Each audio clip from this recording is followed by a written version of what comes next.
The second Captain Marvel film, called The Marvels, is almost here. Besides Carol Danvers, The Marvel stars two other heroes inspired by Captain Marvel, Monica Rambeau and Kamala Khan, aka Miss Marvel. So before you fly off into outer space with this sparkly trio, let's get you caught up in this edition of Cram. Captain Marvel made $1 billion, so we shouldn't have to summarize that movie, but for the sake of completion, and because it was 4 years ago, we meet Carol Danvers in 1995 on Hala, the home planet of the Kree, a race of noble peacekeepers, or so we think. She's a soldier in the Star Force, a group of elite Kree soldiers tasked with hunting down an evil shape-shifting race called the Skrulls. Danvers, called Veers by the Kree, is incredibly strong and has the ability to emit photon blasts from her hands. Where'd she get that? Tell you in a minute. Anyway, her commander and sparring partner is a Kree named Jan Rog, who is apparently in charge of getting Veers to fight more without her powers and to control her emotions. This message is reiterated when Carol goes to see the Kree Supreme Intelligence, an AI that rules the Kree. That's how you know they suck, they're ruled by AI. Anyway, while fighting some dastardly Skrulls, Carol gets nabbed by Talos, a Skrull commander. Talos uses Skrull memory tech on Carol, revealing that she's an Earthling, not a Kree. Talos puts her memories in a crystal to pour over later, then he's outie 5000. 90 slang. Carol kicks some Skrull butt and gets to an escape craft only to crash land in a blockbuster in 1995 on Earth. You landed on my copy of Clerks, Danvers. Nick Fury and Phil Coulson, who we know in our time as big shield guys, are just low-level schnooks in 1995.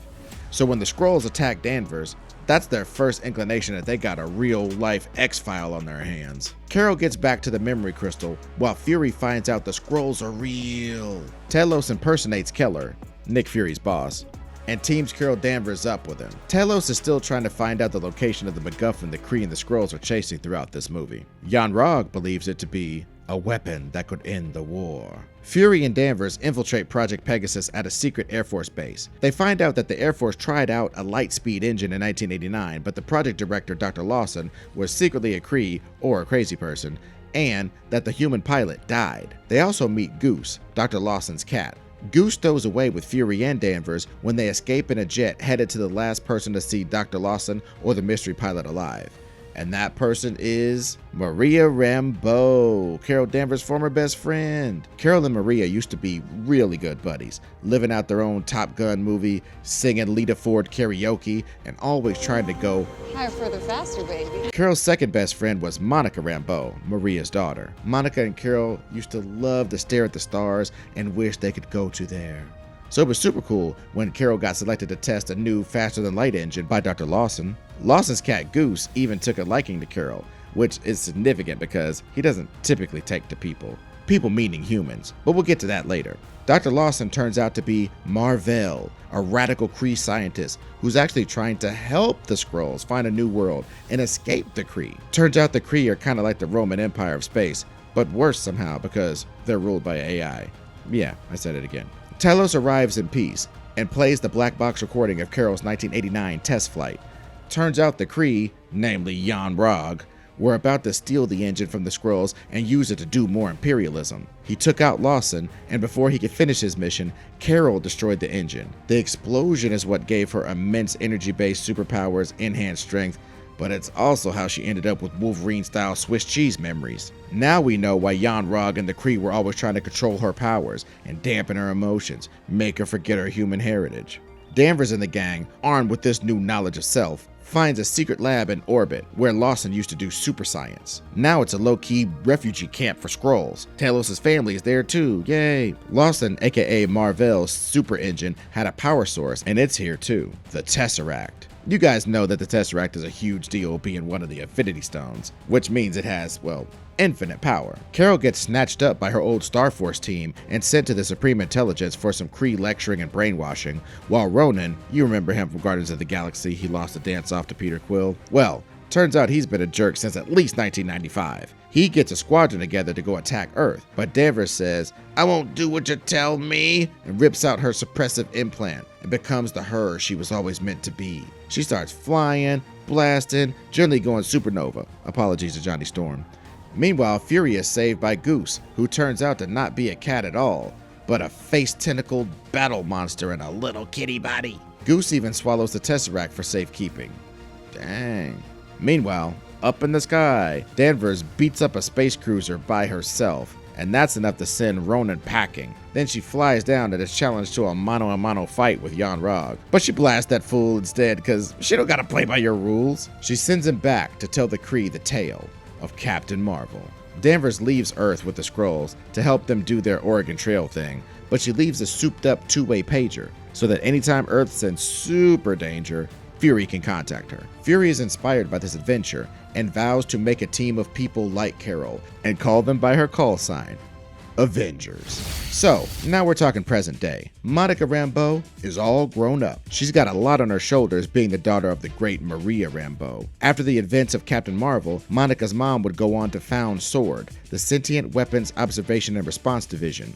It's basically a version of S.H.I.E.L.D. that deals with threats that are extraterrestrial, extra-dimensional, and extra cool. Early in the Wandavision series, SWORD is trying to penetrate the Hex. It's a field of energy used by Wanda Maximoff, aka the Scarlet Witch, to reshape reality. But in this case, Wanda is using this eldritch energy to create a town where she and her fallen lover, the Vision, can live out their fantasy of being in a comforting sitcom reality and starting a family. Wanda uses her powers to ensnare people and rewrite their histories so they can populate her fictional town.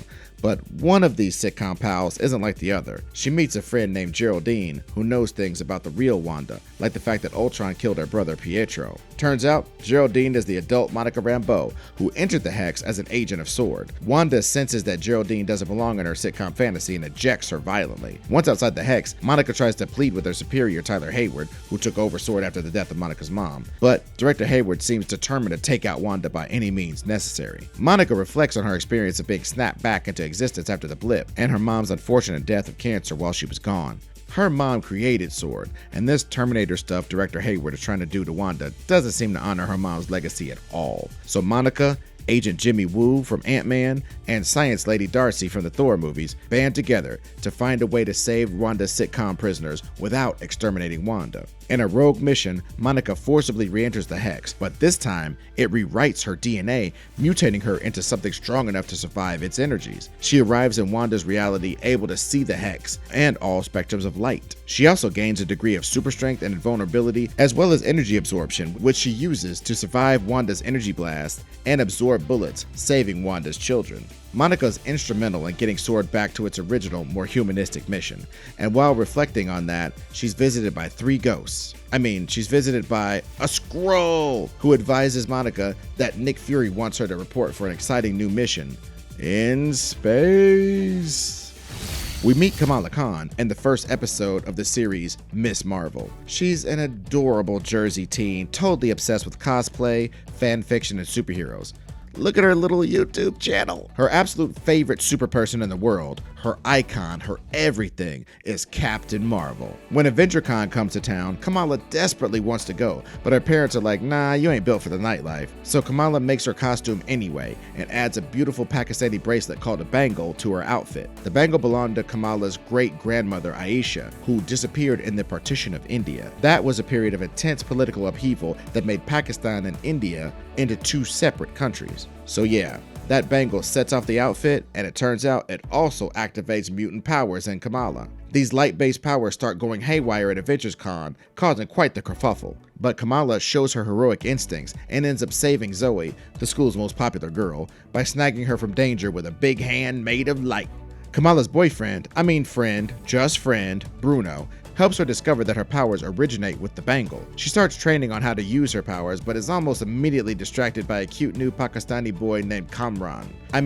What's she supposed to do? He's got a dope car and a British accent. When Kamala attends her mosque's annual board member election, a little kid slips off a ledge, but Kamala slips into her super cool costume and saves him. Agents from Damage Control, basically the super cops or cops that arrest supers, show up and chase Kamala.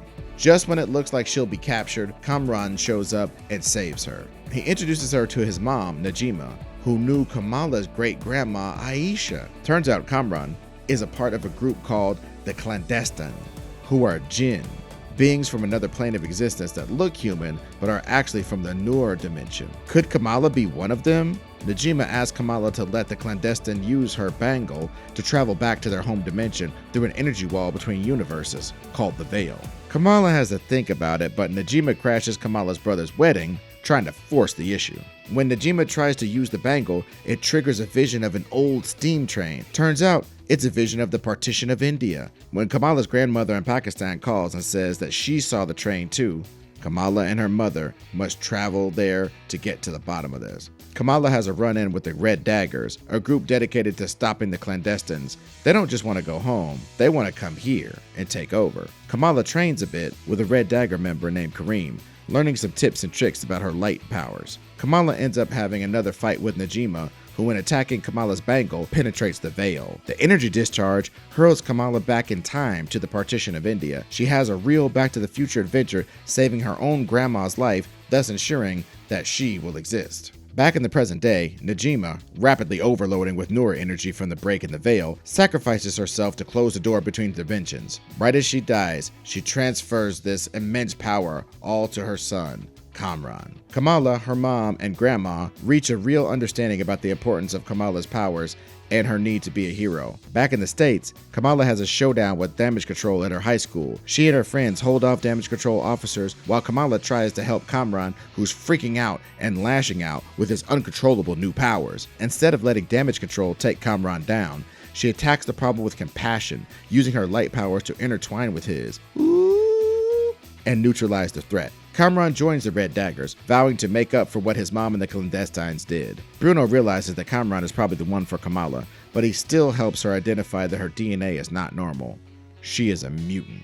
Kamala's family embraces the fact that she's the light girl superhero, and her dad is the one who dubs her a Marvel.